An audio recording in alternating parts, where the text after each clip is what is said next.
আসসালামু আলাইকুম এভরিওয়ান। আমরা দাপুলিয়া গাগরা হেল্পলাইন থেকে আসছি। আমরা এখানে একটা প্রত্যন্ত অঞ্চলে একটা এতিমখানায় আজকে প্রোগ্রাম করতেছি। আমাদের প্রধান উপদেষ্টা শ্রদ্ধেয় আনিস স্যারের এই তত্ত্বাবধানে বা ওনার আর্থিক সহযোগিতায় আমরা একটা এতিমখানায় প্রোগ্রাম করতে আসছি। এতিমদের অন্তত একবেলা খাওয়ার আমরা আয়োজন করছি। তো আস্তে আস্তে দেখলাম যে প্রচন্ড বৃষ্টি আর এই মেঠো পথ যাওয়া চলা খুব কষ্ট হচ্ছে। তো আনন্দের বিষয় হচ্ছে যে আমাদের ওই যে এতিমখানায় আমরা প্রোগ্রাম করতেছি সেই এতিমখানায় কিছু ছেলে পেলে আসা আমাদের মাল সামানাগুলো তারা নিয়ে গেল। তো খুব ভালো লাগলো যে তাদের আন্তরিকতা ভালোবাসা খুব ভালো লাগলো।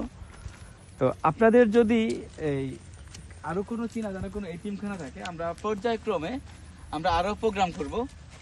প্রত্যন্ত অঞ্চল হোক, যেখানে হোক, ময়মনসিংহের যেখানে হোক, যেখানে একটু অবহেলিত জায়গা বা যেই মাদ্রাসার এতিমখানার ছেলেপেলেরা তারা চাইলেও ভালো কিছু খাবার খেতে পারে না, তা আমরা খুঁজে খুঁজে আমরা দাপুনিয়া গাগরা হেল্পলাইনের ভলান্টিয়াররা খুঁজে খুঁজে আমরা ওরকম কিছু মাদ্রাসা সংগ্রহ করার চেষ্টা করতেছি, যেখানে আমরা প্রতিনিয়ত আমরা চাচ্ছি প্রতি শুক্রবারই আমরা কোনো না কোনো এতিমখানায় আমরা একটা প্রোগ্রাম করব, যেন তারা একবার ভালো খাবার খেতে পারে।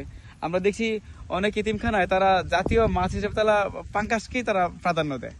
হ্যাঁ, আমরা এই তো এরকম কোনো এতিমখানা খুঁজছি যে ভবিষ্যতে আমরা প্রত্যেকটা এতিমখানায় আমরা খাওয়াবো। দাপুনিয়া গাগরা হেল্পলাইন থেকে, দাপুনিয়া গাগরা হেল্পলাইনের ভলান্টিয়ার দ্বারা বা আমাদের কিছু ওই মানবিক লোক আছে যারা ওই খুব পছন্দ করে অন্যদের খাওয়াতে। তো তাদের মধ্যে একজন হচ্ছে আমাদের শ্রদ্ধাভাজন আনিস স্যার, আমাদের এই Dapunia ideal model and school কলেজের প্রধান শিক্ষক। তো আজকে ওনার সহযোগিতা বা ওনার অর্থায়নে আমরা একটা এতিমখানায় আমরা একটা একবেলা খাবার আয়োজন করছি। আপনারা সবাই দোয়া করবেন আনিস স্যারের জন্য এবং আমাদের দাপুনিয়া গাগরা হেল্পলাইনের প্রত্যেকটা রক্তযোদ্ধার জন্য আপনারা দোয়া করবেন। আমরা যেন সবসময় নিবেদিত প্রাণ, আমরা যেন সবসময় অন্যের কষ্টের সাথী হতে পারি, অন্যের দুঃখে দুঃখিত হতে পারি এবং প্রত্যেকটা মানুষের পাশে আমরা দাঁড়াতে পারি। বিশেষ করে আপনারা হয়তো জানেন